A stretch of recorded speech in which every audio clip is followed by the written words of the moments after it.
Happy Wednesday, everybody. John Schmeelk, Paul Dottino, twins, with you right here on Big Blue Kickoff Live. I guess I would make you Danny DeVito since you're the Italian one and I'm Arnold. Fine. Since I'm more Northern European, that works? Not a problem. Sure. I'll take that. 201-939-4513. Let's hear from some Utes. Utes. We need some Utes to call us today. Hashtag, wasn't that Joe Pesci? Yes. I called you Danny DeVito. But Pesci and DeVito... They're completely different people. But they did a lot of stuff together. Random Italian people. They're all the same, right, Dottino?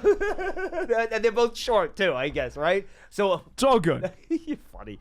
201-939. I'm trying to be, John. I need to laugh. No, you're trying. I'll make the dumbest jokes possible if it'll help put laughs on everybody's mind. All right, we have a lot to cover here on Big Blue Kickoff Live. We're going to turn the page here, folks. If you want to call up, ask some more questions about last week, that's fine, but a lot has happened since then. And a lot happened last night, so a lot to discuss today on Big Blue Kickoff Live. Give us a call. It's all presented by Cadillac, the official luxury vehicle of the New York Football Giants.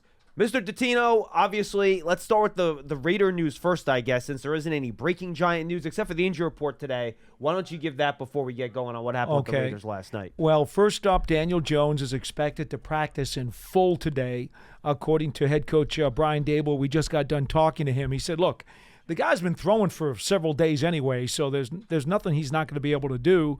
So Jones is in full. Waller is day-to-day with a hamstring. Neal and Thomas... He will not practice today. He will not practice. Correct. That's correct. Neal and Thomas, the two tackles, will be limited, but they are going to try to do something, and he said we'll have to see later on in the week whether or not either one or both are going to be available. Also mentioned Saquon, Tibbs, and Robinson will all be limited today, but maintenance days. That's those veterans days, as we like to talk about. So That's it. Yes. So a lot of stuff going on here with the Raiders last night. I was asleep. I think even you were asleep at that point, right? I wasn't. Now you're still awake. I'm not sleeping too good these days. Yeah, you're a lunatic. So late last night, I was asleep. Crazy Man was awake. The Raiders decided to fire Josh McDaniels after just being midway through his second season there. Yeah. And they promoted former Giant Antonio Pierce to be their head coach. It looked as though that their coordinators would have been the same, but that changed about a half an hour ago when they let go of Lombardi, who was their offensive coordinator, and they replaced him with their cornerbacks coach, Harneggy. Do I have that correct, Paul? Harneggy? I do not know him. I believe. I do not know him either. So that happened, and then they also announced that Aiden O'Connell will be their starting quarterback this week instead of Jimmy Garoppolo. So, wow. Aiden O'Connell did start one game this year. I have not gone back and watched that game. My preparation for this game was delayed a little bit by the hours of trick-or-treating that happened late yesterday afternoon, which was fun, by the way. Kids did a good job. But I will go back and watch that Aiden O'Connell game now at some point this afternoon or tomorrow morning. Mm-hmm. So it's going to be really tough to understand what to expect from the Raiders this week from a schematic perspective. Patrick Graham's still in place as defensive coordinator, I'm sure. Antonio Pierce will work hand in hand with him in terms of putting a game plan together this week. Obviously, AP more of a defensive guy. I'll just kind of say this.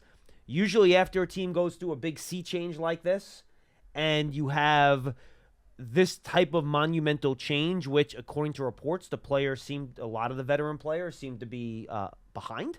Mm-hmm. They usually come out with their pants absolutely on fire in their first game after a move like this. So I think the Giants will probably get the best version of the Raiders in this game this Sunday. If you know anything about Antonio Pierce, you know he will have them fired up. Yep. I mean, that's about as fair as I can put it. Now, and the players are going to want to show, you listen to us, owner. Good job. We're ready to go now. I think the biggest thing that we'll be looking for is that this Raiders offense has been very, very, very conservative to this point in reviewing some of their stuff and then also in reviewing, believe it or not, one of their pods. Even their own team website's pod was saying that they're not throwing the ball downfield very much. I'll tell you what, they tried, and they tried a couple times on Monday night, and Garoppolo airmailed it to Devontae Adams twice when he was, by the way, wide open on both plays. Yeah, it didn't work out so well. Of course, one of the typical reasons you'll hear when people say that is because the quarterback isn't getting time. Well, you know what? There have been times Jimmy G had time and still didn't make it happen. He's been very inconsistent, unfortunately, for him. That's Jimmy Garoppolo, though, right? Especially when you're not being coached by Kyle Shanahan. I'm actually not. I'm a Garoppolo guy. I actually think he's pretty good. I kind of like him, but I also think he needs better pieces around him because the inconsistencies that he shows will hurt you when you're not a very good team. If you are a good team, some of those inconsistencies can be overcome. Yeah, he's throwing interceptions, I think, in 6 consecutive games, something like that. Well, he leads the league. He does not. He has 9 for the year, right? Yeah. He does not handle pressure particularly Number 1. well. So, yeah, I mean, with Aiden O'Connell, we'll see. I will say this. My guess is that this is not going to be a conservative game plan this week. Aiden O'Connell, when he was at Purdue, if anybody watches college football, Purdue is a throw the ball over the yard type of system. It's a mad bomber attack. Yes, and he has a ton, hundreds and hundreds. He's the type of quarterback that Bill Parcells would have wanted drafted because he has a million snaps in college and he won a lot of games. He kind of checks all those boxes that Parcells had for his quarterback. You're singing my song, John. He's a big, tall pocket pocket passer. Yes. Wow. I'm yes. thinking of trick-or-treating, like tricks for the trick-or-treating yesterday, apparently. And no, I did not pants anybody yesterday. But, I think they're going to throw the ball over the yard, and the way Davante Adams has kind of been a little chirpy this year. And by the way, understandably so. He has not gotten as many. He got a lot of targets in a couple games earlier in the year, but the last 4 games he's only gotten, I think in 3 of the last 4, he's gotten like 3, 4, and 6 targets in 3 of the last 4 games. One 100-yard game against Pittsburgh when he blew up, and that's it. They are going to be throwing the ball to Davante Adams a lot in this game, I would imagine. Yes. It is going to be get the ball to Davante, get the ball to Davante. Oh, and by the way, when all else is in doubt, get the ball to Davante Adams. So I imagine if the Giants match up Deontay Banks on him, which is something they've done in years past, in games past with the number 1 wide receiver, that's something they're going to try to do again. Though I do wonder if the Giants are maybe going to shade another player over there the way they did with Justin Jefferson against the Vikings in that playoff game last year. They could do a shade. They could do over the top. I mean, there's a lot of stuff. I won't get into the schematics about that, but they also could decide, you know what, Deontay, or Tay as he likes to be called, you're being too grabby. Okay? I mean, you mentioned it in your copy that's going up soon, and I had already done the research on it. He is tied with Joshua Azudu for the Giants' lead in penalties drawn this year. 6 penalties, 6 flags. 3 accepted. Correct. Azudu's had 6 flags, 5 accepted. And those are huge penalties because they're all automatic first downs. Okay. So, maybe, just maybe, going up against the Davante Adams, they may just say, you know what, Adoree', you take that guy, because if I'm the Raiders, okay, not only am I telling Davante Adams, I want you to school the rookie, I'm also getting the ball in that direction as often as possible because there's a chance I'll either get a completion or a penalty. Yeah. Either way, I'm getting yards. Honestly, I don't think it matters who the Giants put on them. I think the Raiders are going to go to them a million times regardless. I think they will. I think they will. Yeah.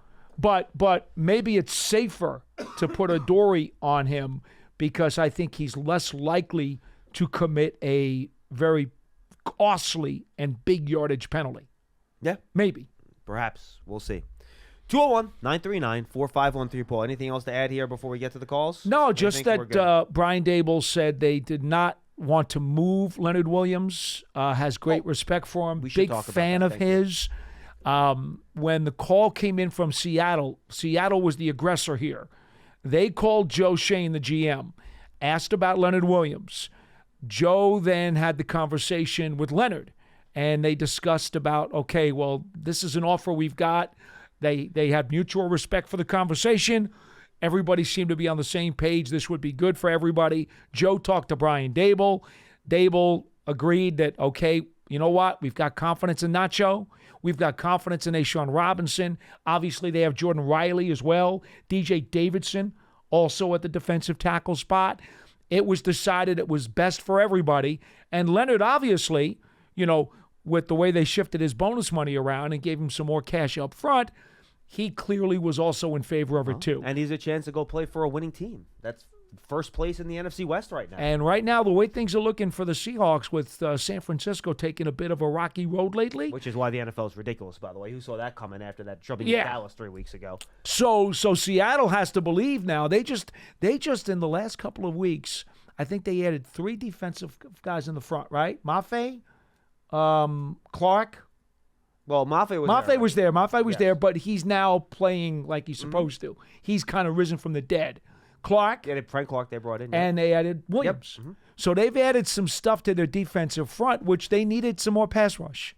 And so that bodes well for them. So obviously Williams is happy with his situation. He's happy with his economics because he got some more cash up front. Giants are happy. They got a 2nd and a 5th, even though they only traded a 3rd and a 5th to the Jets when they acquired Williams. Yeah, so they got more back in the end. After basically they got a guy for 4.5 years and then got more back for him. And you trade him when he was older, when theoretically his value should be lower. And now I know the Giants, basically paid for that with the way they worked the salary and stuff like that. Understood. And cap space is not as valuable as draft capital. Always select the draft capital over the cap space. Without a doubt. It's kind of one of those NBA trades, right? Where you're paying another team to take on that Right. salary. That's what Seattle did here. And a second-round draft pick is great capital. And I know we had these conversations the last couple weeks. Fans have called up about trades. And I said, well, you got to wait to see how these games go before you decide to make any of those. This is really good value. This is such a good value.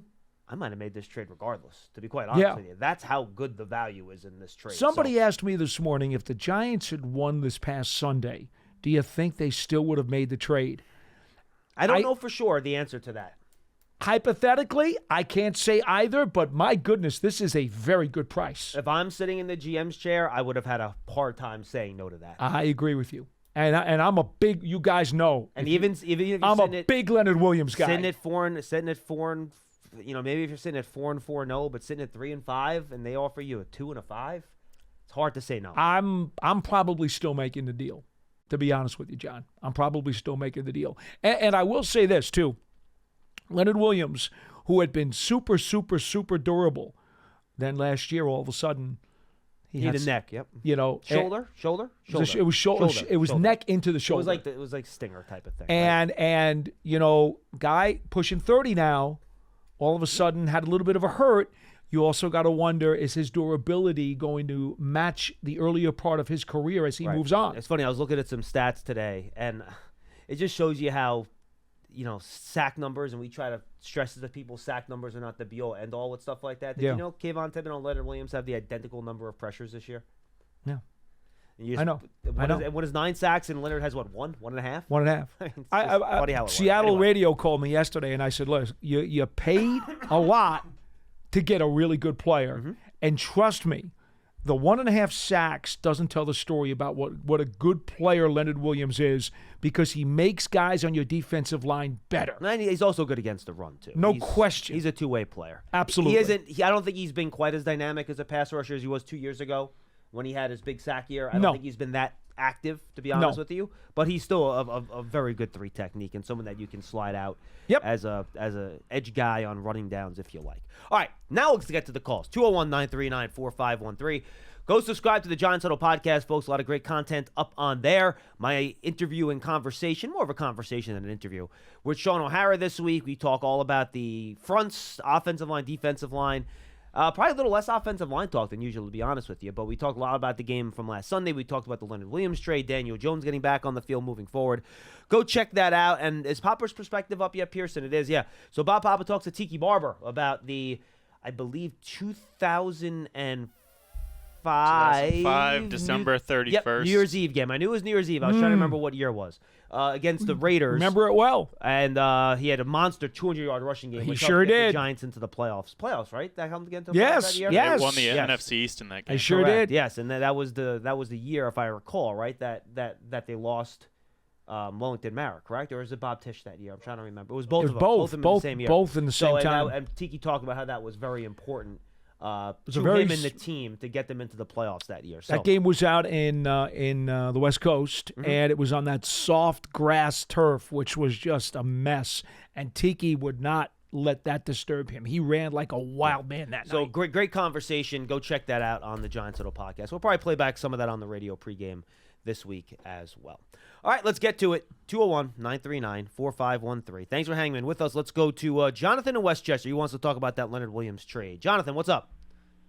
Hey, how are you guys? What's going on? So normally I'm pretty quick with my calls. Today I actually have a few things. Sure. And feel free to cut me off whenever you want. All right, Jonathan, here's the thing. If you get to your points quick, you'll get them all in. So fire away. What do you got? All right. So on Leonard Williams, I completely agree with you. I love him as a player, but, I do think, considering where he is in his career, that Shane got a wonderful return on Monday. I actually have a theory on why Shane was able to get so much draft capital.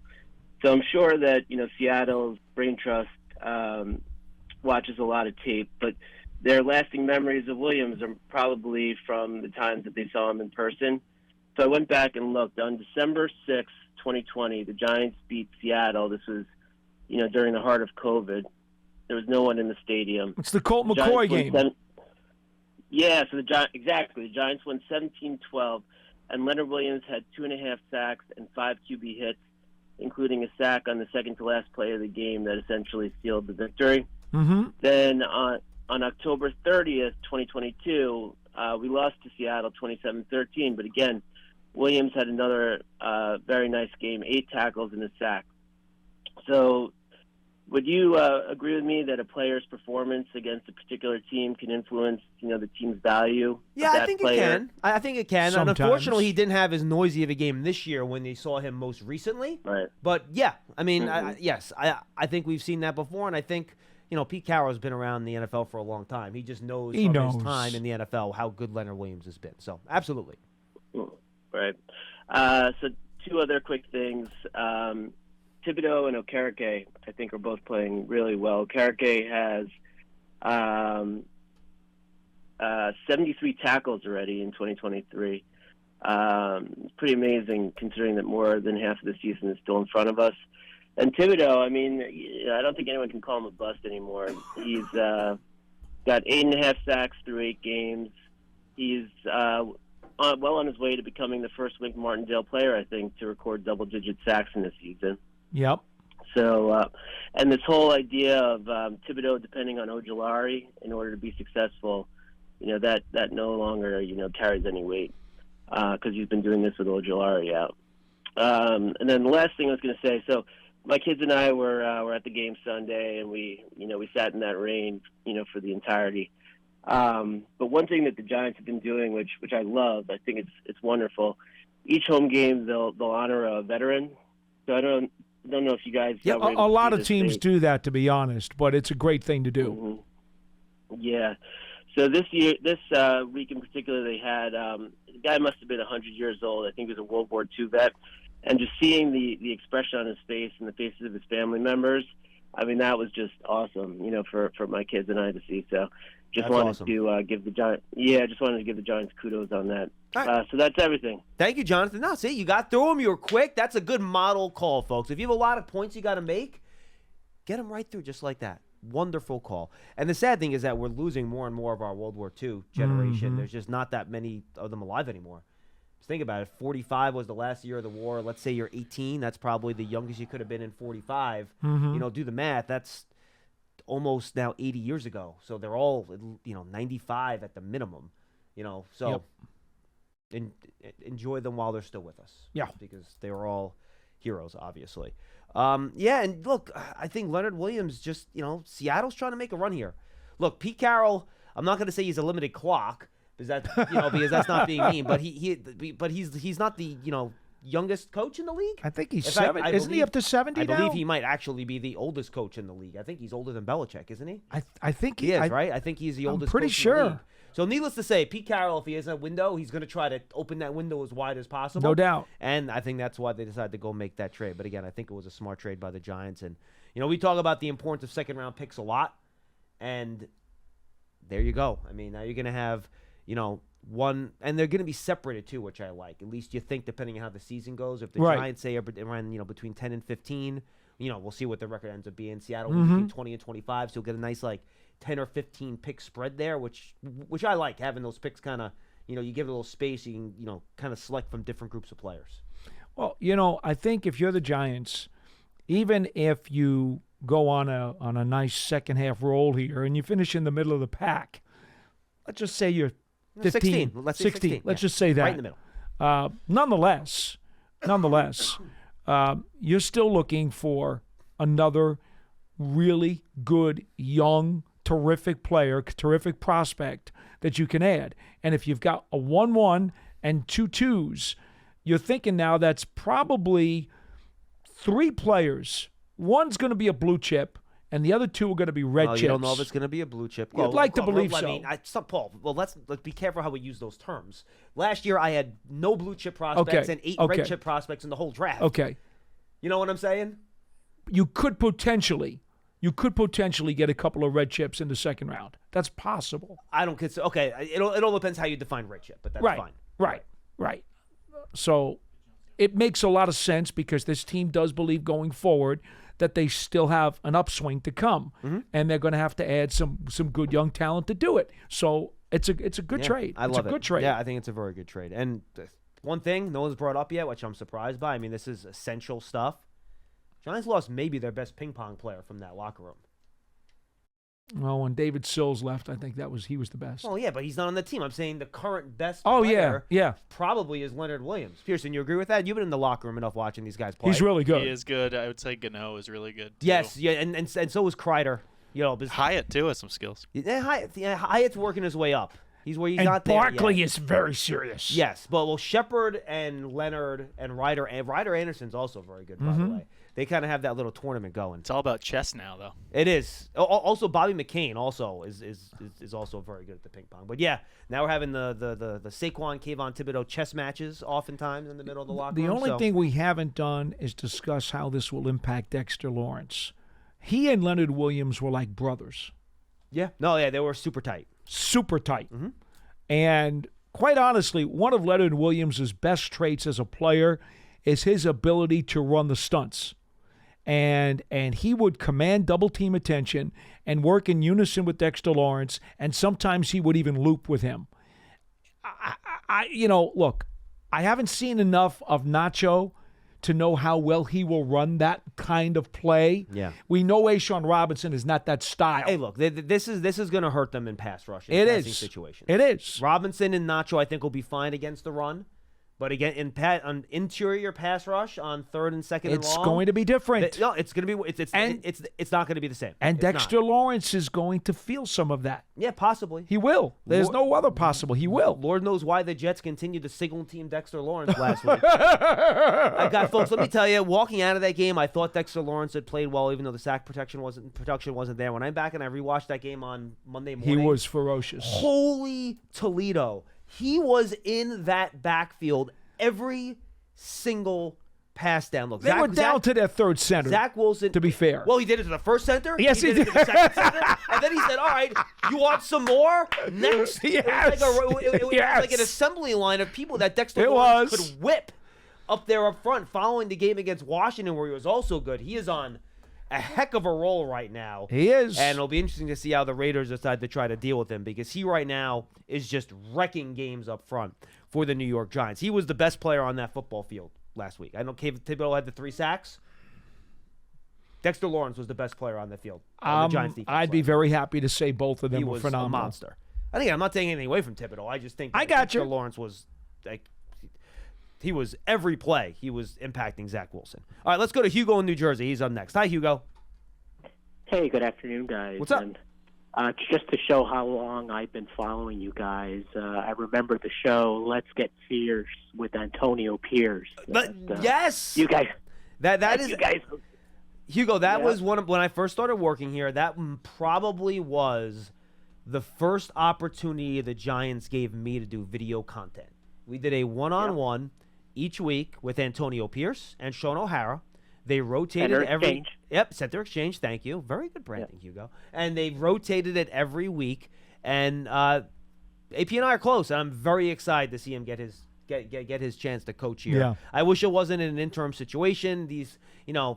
It's not a lot of times the best chance you get, but just to get some, FaceTime as the leader of an NFL franchise, and if the Raiders can somehow finish this season strong, maybe that'll give him a better chance to get a DC job, and then maybe at some point elevate back up to a head coach, a lot like Dan Campbell did. This reminds me of a lot of the Dan Campbell interim head coach opportunity he had with Miami. Yeah. I believe, was that when they fired Gase? I think it was. And then they brought him in for the final 5 or 6 games. But then look, Campbell then had to leave, take a coordinator job, as I believe he was just the tight ends coach at that point with Miami, and then work his way up, and he finally got there. So hopefully this will be a similar opportunity for Antonio Pierce. Dan knew, though, that when he took the interim job, they were not going to let him stay.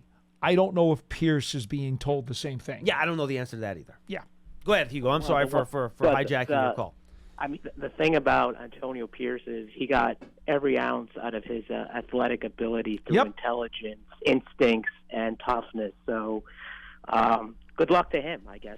But let me. But not this week, Hugo. Not this week. But not this week. But not this week. Right.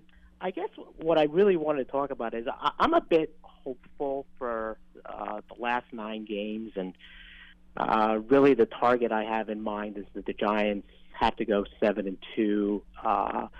to kind of meet the Will and Tamara requirement for a successful season and be playing meaningful football in December. Hugo, I got to be honest with you, just real quick. I think that last wild card team in the NFC might only win 8 games this year.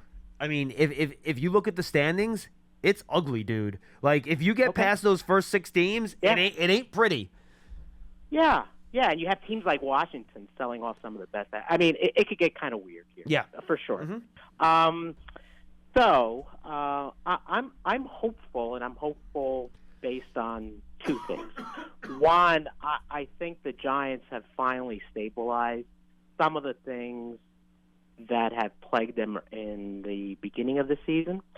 And I'm basing this on the hope that both our tackles will be back real soon. So I think, we will have at least some offensive line depth and better performance. I think the secondary has stabilized with the insertion of Flott at slot. And the third thing is, it looks like, I'm hoping they sign him to the roster, but it looks like we finally have a punt returner, because I was always very nervous whenever Gray was back there. And by the way, Gunnar I thought did a really nice job. Olszewski. Last week. I thought he was too. fantastic. And we finally got his name right. Yes. Yeah, he's definitely a professional returner. He is. Now the other thing I wanted to talk to you about, because we talked about it in the preseason, is for the team to be good, our second and third year players had to take the next step. And I don't know if you recall this call, but yeah, for sure. When we went over in the preseason, I think we had 3 guys that were solidly in the improving camp, and then a bunch of question marks, right? So 2 things. Well, one, when I look back at it, I guess our 2021 draft was pretty disastrous. I think the only thing that's salvageable at this point is Ojulari as a situational pass rusher whenever he gets back. And I'm not sure if we're ever going to see Aaron Robinson. I guess I'm not too hopeful about that.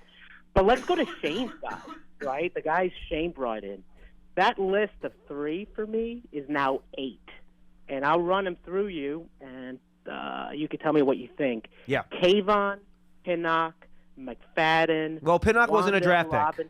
Pinnock wasn't a What's draft pick. that? Pinnock wasn't a draft pick. He was a waiver claim. Yeah, but we kind of included them in the preseason because young guys. Okay. Were brought No, that's in fine. That's by- fine. That's fine. That's fine. Okay. I got you.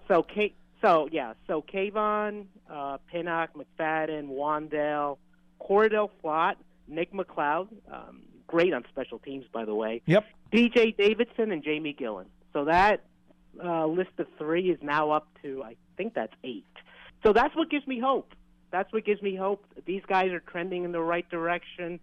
Some of our early season problems seem to be stabilized. The schedule's weaker.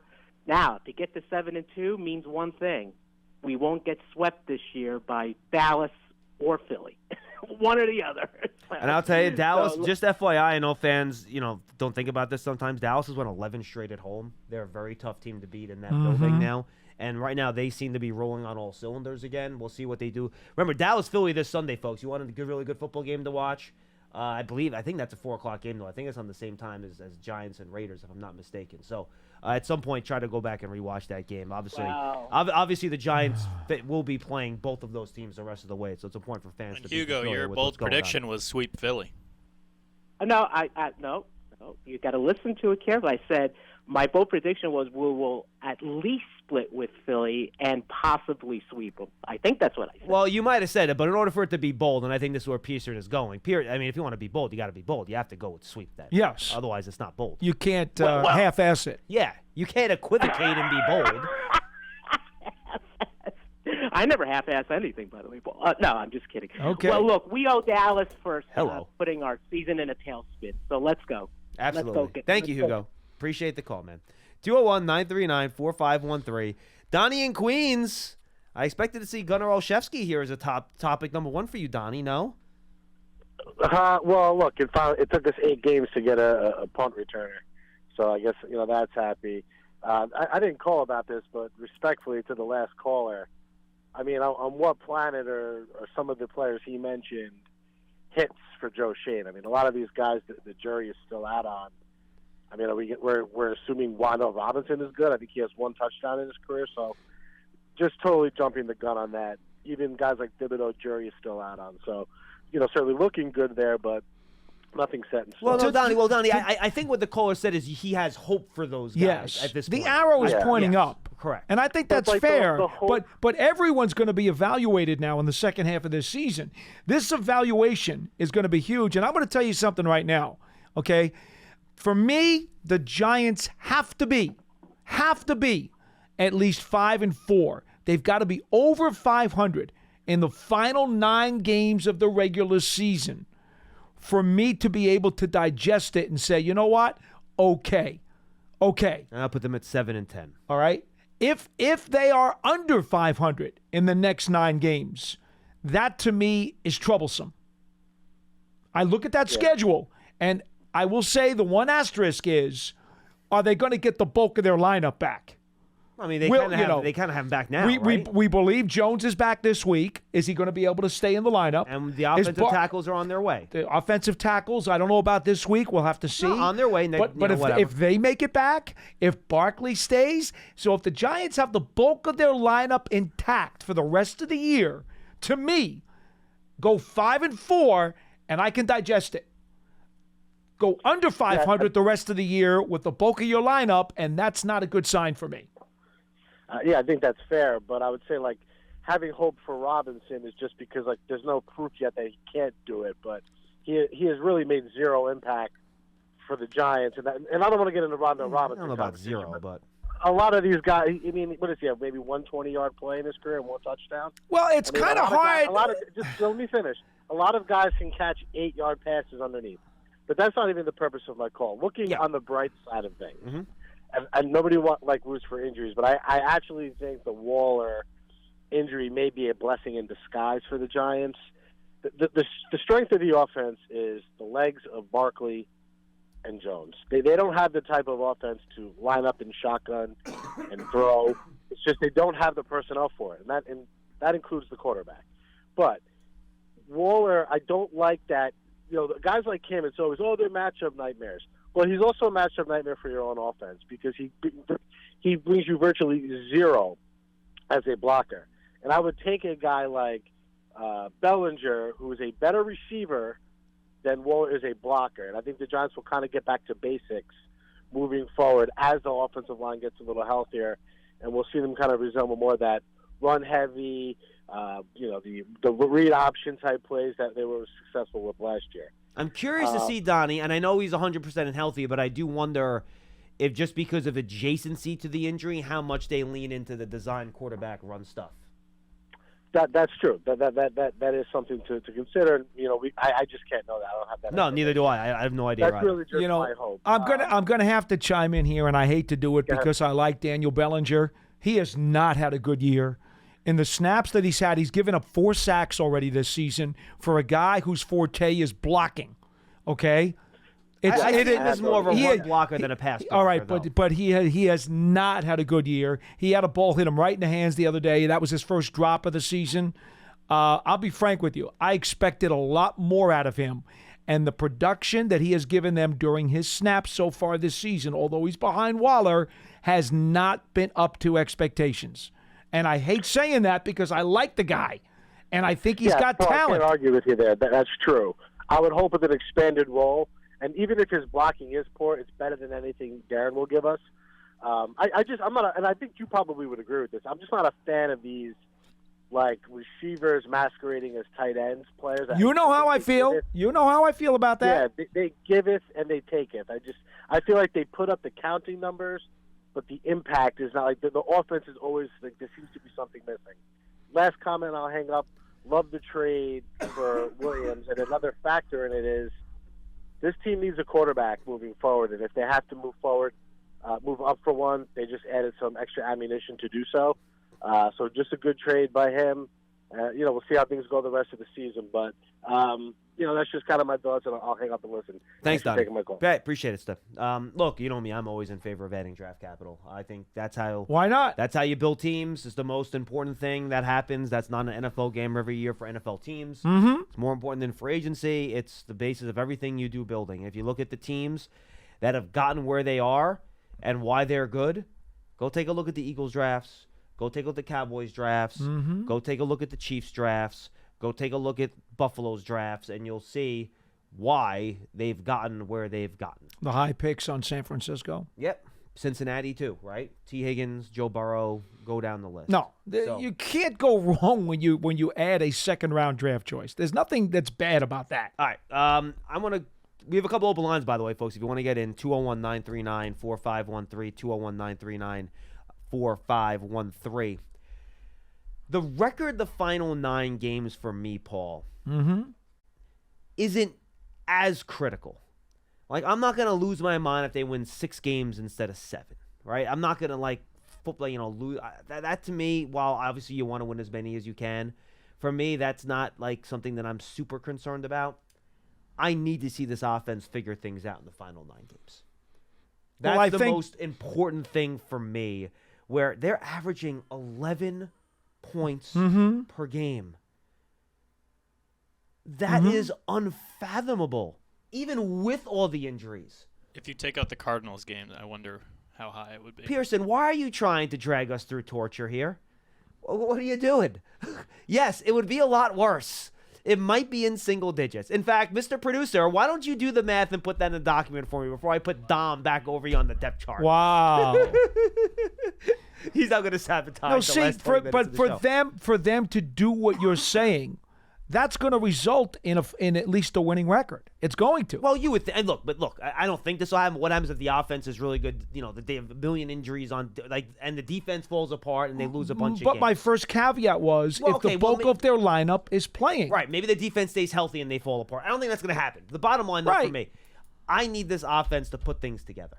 Sure. I need to see them score consistently. I need to Daniel Jones show that he can run an offense like he did last year. And again, I think the issues earlier in the year had more to do with matchups and injuries than anything with Daniel per se.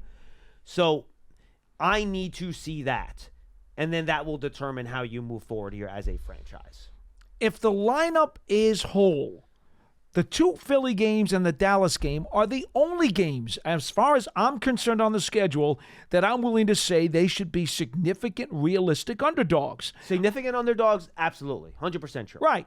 Every one of those other games, you're talking about teams in your weight class. I mean, you're probably... They're all in your weight class, I'm John. looking right here. Let me see. At Washington, they'll probably be small favorites. You'll probably be a favorite. Depending on what New England does the next couple weeks, you're probably going to be a favorite against New England, I would think. Green Bay at home, you'll probably be a favorite. You'll be an underdog at New Orleans. Rams, well, who knows what the Rams are going to look like on December 31st with Stafford being banged up. And then I'm with you. I agree. I think what you said is fair. I'm with you. Trust me, I thought long and hard about it before I made the statement. I agree with you.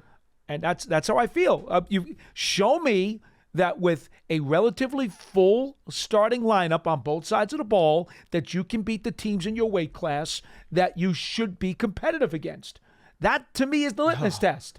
And if you can't do that, then that's a problem. So Pearson did the math. Yeah. If you take the Cardinals game out of it, 9.1 points per game. Yeah.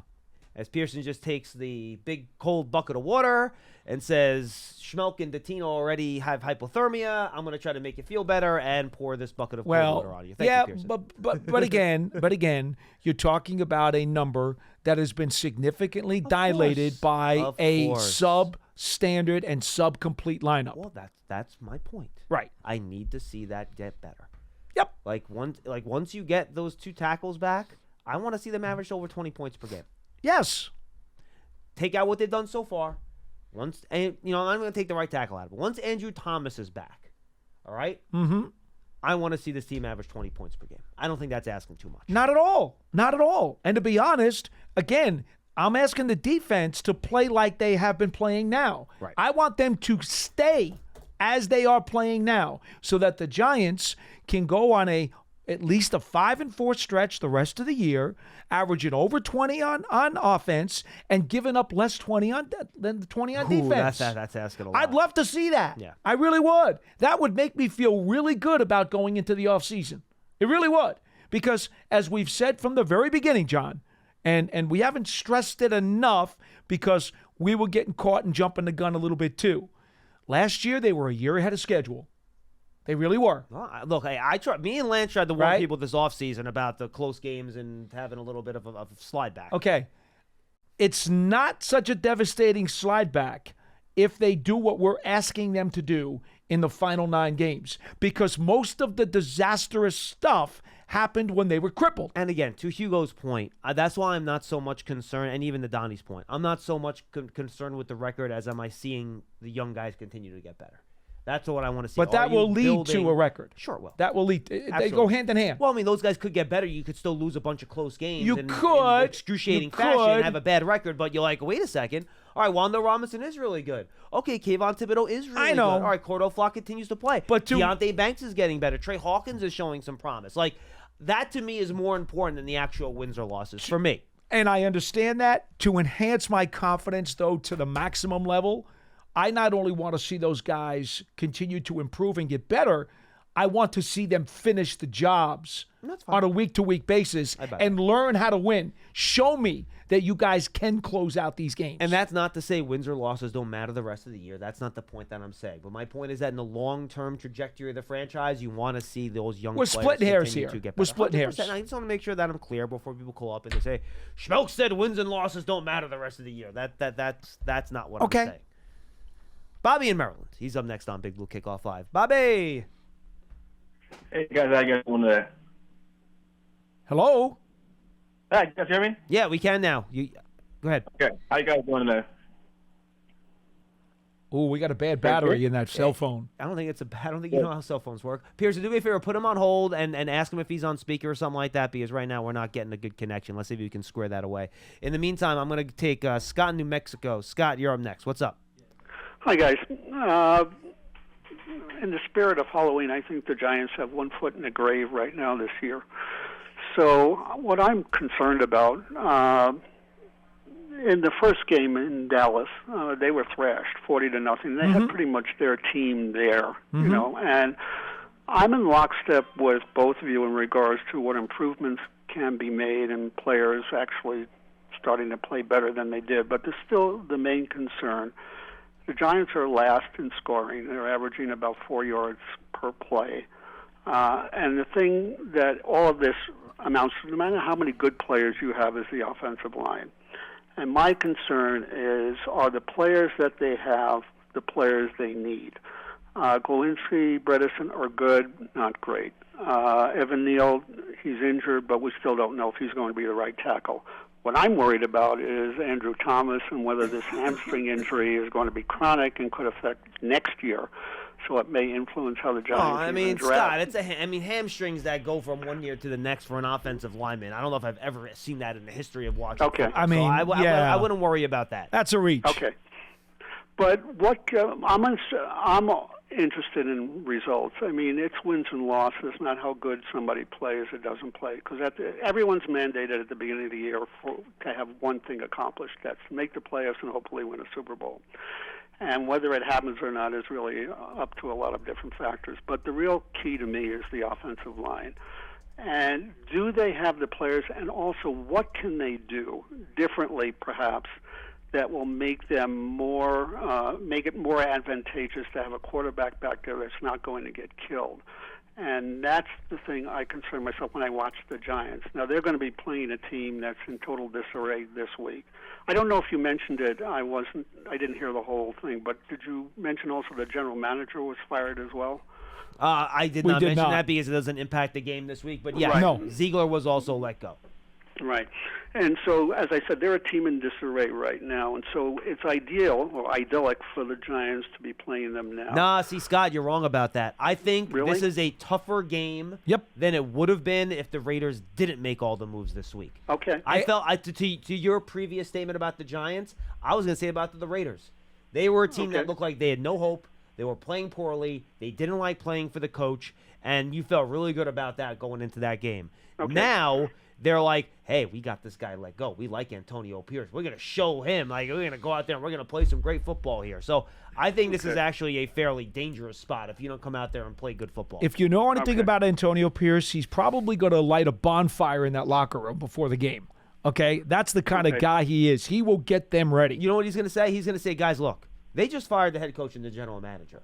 So if this doesn't work the rest of the year, You're next. Do you know who they're coming for next? Mm-hmm. You and you and you and you and you and you and you. You want to get paid on your non-guaranteed contract next year? You better play your rear end off for the next 9 games. So, Scott, these guys are going to come out with their hair on fire this game. And If that's the case, Yeah. and what you're saying is accurate, the offensive line still is the key. And I'll let you take some additional calls. But really what I wanted to ask, yes.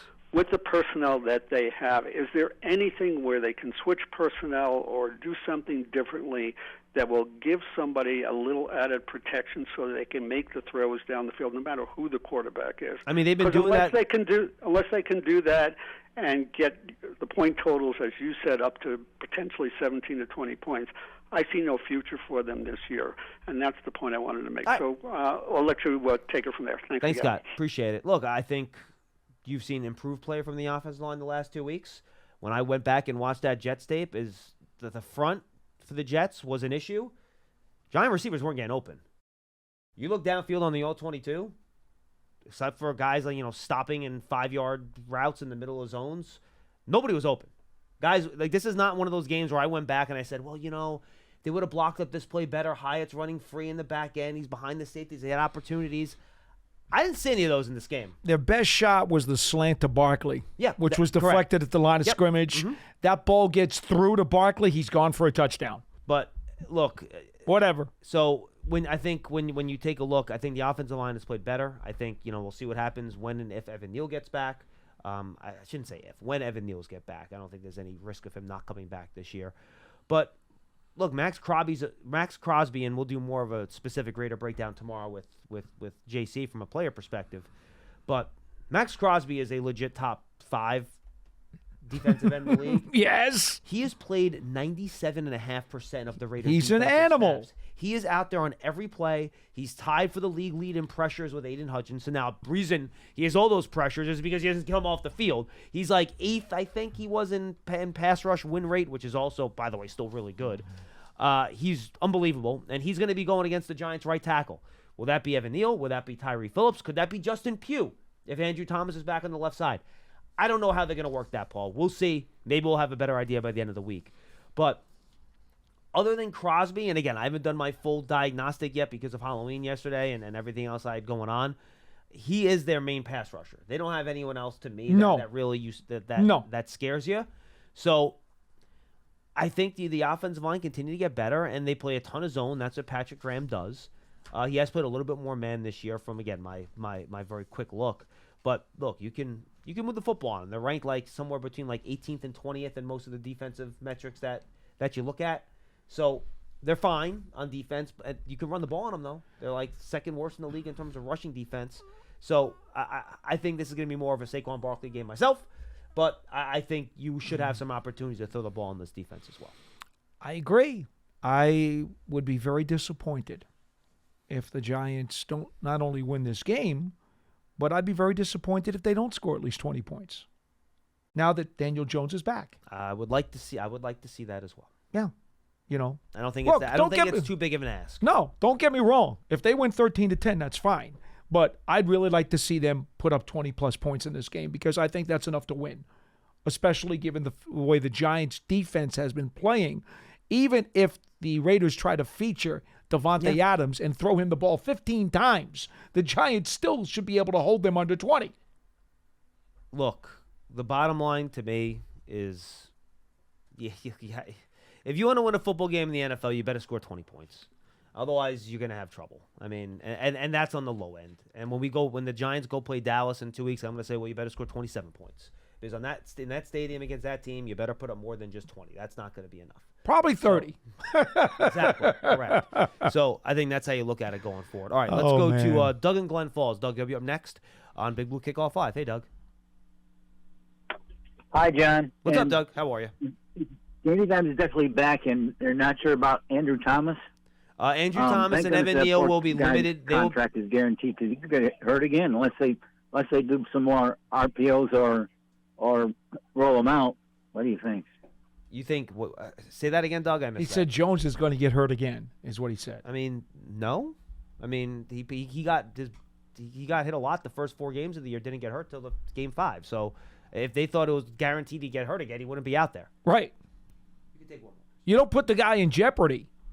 I mean, you go out there with the confidence that he's going to stay out of trouble. He's going to slide when he needs to slide. He's going to avoid pressure when he needs to avoid pressure. And you have confidence that your offensive line, which has done better in recent weeks, will continue to try to their best to hold Yeah, up. if you look at quarterback, it's the last 2 weeks. It's probably been their 2 best games of the year. Spare the week 2 game against Arizona. Now, it was helped last week because they didn't really drop back and throw the ball much. If they would have thrown This the is ball true. more last week, they were back in the 40% pressure rate This range, is true. which is where you don't want to be. So the pass protection last week wasn't great. You just couldn't really tell because they didn't throw the ball enough to notice it. But if you could protect like you did against Washington, like you did against Arizona, I think the offense can function. I think Daniel Jones will be fine. This is a good time to interject something we forgot to tell you earlier. Tyrod Taylor was going to see the doctors today. Yeah. He has injured ribs, and Dable would not say whether or not he'd be available for the game. He said there's nothing internal going on. Because, Right. you know, when you break ribs, you can, like, puncture a lung. You can puncture organs. Based on what Dable said, that's not what we're looking at here. So But that's good. he would not rule out the doctors sitting him for this game. Or for that matter, he was asked, is he an IR candidate? And he said, well, got to see what the doctors And say. we didn't bring up the fact that they signed Matt Barkley Correct. probably indicates that it's going to be at least a game. You would think so. Yeah. You would think so. And- Barkley's on the practice squad, by the Yes, way. and Tommy DeVito got signed to the 53. Correct. We were Yes. negligent. Apologies. Because they were going to have to activate him this week, and that would have been his 4th to go. So Correct. you have to be signed before Correct. you can make that 4th activation. Yep. Doug, anything else? No, that's all. Thanks.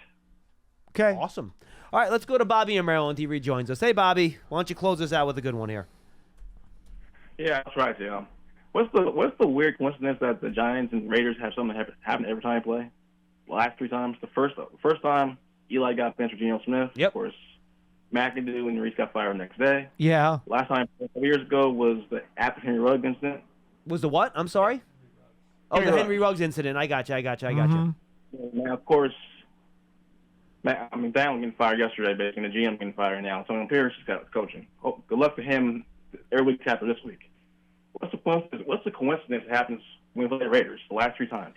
Weird. Yeah, well, you're right, Bobby. No argument. I think a lot when you have an organization, frankly, and look, I'm not trying to conflate the two because I think the Giants have been much more stable than the Raiders have from a general organizational standpoint over the last, 10, 15 years. Mm-hmm. The Raiders have had a lot of, and look, the Giants have changed coaches a lot too, obviously, but I think the Raiders have been a little all over the place in terms of how they've gone about things recently in their franchise history, and I think Recently? when That goes back a ways, John. and I think when that's the case, there's a better chance of weird things happening when you play a team like that. But you're right; it is odd that those incidents have kind of happened right around when these two teams have been scheduled. And when the bad things are happening to the Giants, the Raiders won the game. When the bad things happen to the Raiders, the Giants won the game. We'll see now what happens this upcoming week. Mm-hmm. Very true.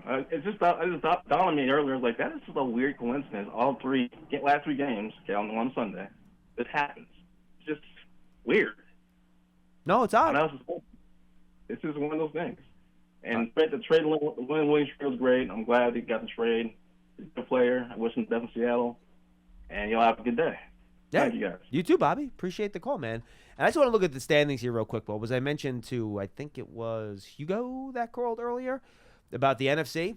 So right now, the teams that are going to be in the playoffs, or at least you feel good about being in the playoffs, right? Eagles at 7-1. They're going to, them or Dallas are going to win the NFC East. Dallas is 5-2. Their game again coming up this Sunday. And I think that is a 4:25 kickoff, right? Am I correct about that, Pearson? Can you double check that for me?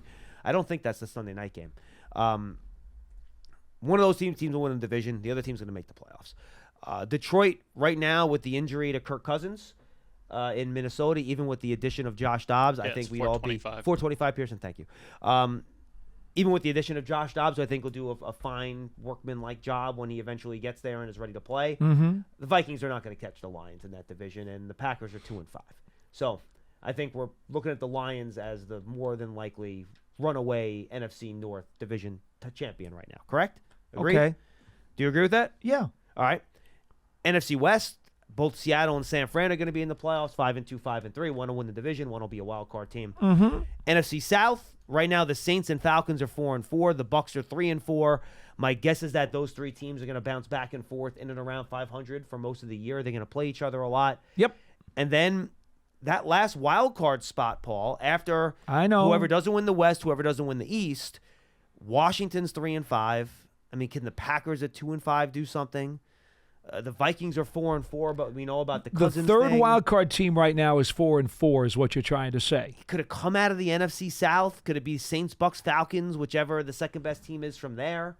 The bottom line is that right now that third NFC wild card team, and we kind of talked about this in the offseason, right? I selected the Giants as my third wild card team because I couldn't find another one, right? There just weren't a lot of great options there. And I think I actually had the Seahawks out, which I'm going to end up being wrong about. But, you know, you take a look at it, and it's messy right now. It's wide open. You want to just cough your lunch up on the table? I'm going to tell you right now. The Giants had the Bills game and the Jets games in their back pockets. They should be 4-4 today. They should be tied right now for the third wild card spot this morning. The Giants have played 3 really close games this year, right? Arizona, Buffalo, and Washington. They're 1-2 of those games. You can't win all the close games. That's not how the world works. Well, you forgot the Jets game. You're right. I forgot the Jets game. If they just go 2-2 in those games instead of they go 2-2. Well, they were 2-2 in those right. games. If you could figure out a way one more of those, right? Even 3-1, they're only one game out of the wild card right now. Correct. And this is very much alive. That's the danger of. That's what happens when you pee games away. Okay. No, that's the danger of playing close games. You win some, you lose some. It's the way it goes. Okay. So now my lunch is about to come up, so I'm glad the program's almost over. Oh, you did that to yourself. I know, but I had to bring it up to you since you were discussing the standings. What else am I going to do? No, I understand. It's like the points per game thing. You brought it up. Yeah, but you did. I might have put the nail on the table. No, but you decided to take the nail out of the hammer. You decided to take the hammer out and smash it. I was just having a general discussion. Man, I'm getting assaulted. I got negativity here. I got negativity here. Look, it took me over 2 days to calm down, and now I'm starting to get upset again. Yeah, I know. I didn't even say anything. You're getting yourself upset. Shall we say goodbye? No, it's not even. All right, it is 1:30. All right, yeah, we could say goodbye here. Thank you. Yeesh. Go download Giants TV. If you want to see Dottino get mad some more, you could go watch the replay of the show on Giants TV, the Giants official streaming app. It is free. Get it wherever you watch your streaming shows and networks and channels, whether that's Giants mobile app, Amazon Fire TV, Apple TV, Roku, you name it. Video content, game highlights, on-demand, direct to Big Blue fans, et cetera, et cetera. Check it out. And then at Giants.com/tickets, looking for tickets to Giants games, make sure you go check that out. Thanks for joining us on Big Blue Kickoff Live, presented by Cadillac, the official luxury vehicle of the New York Football Giants. For Paul Dottino, I am John Schmeelk. We'll see you tomorrow. Casillas and I will be with you tomorrow at 12:30. Until then.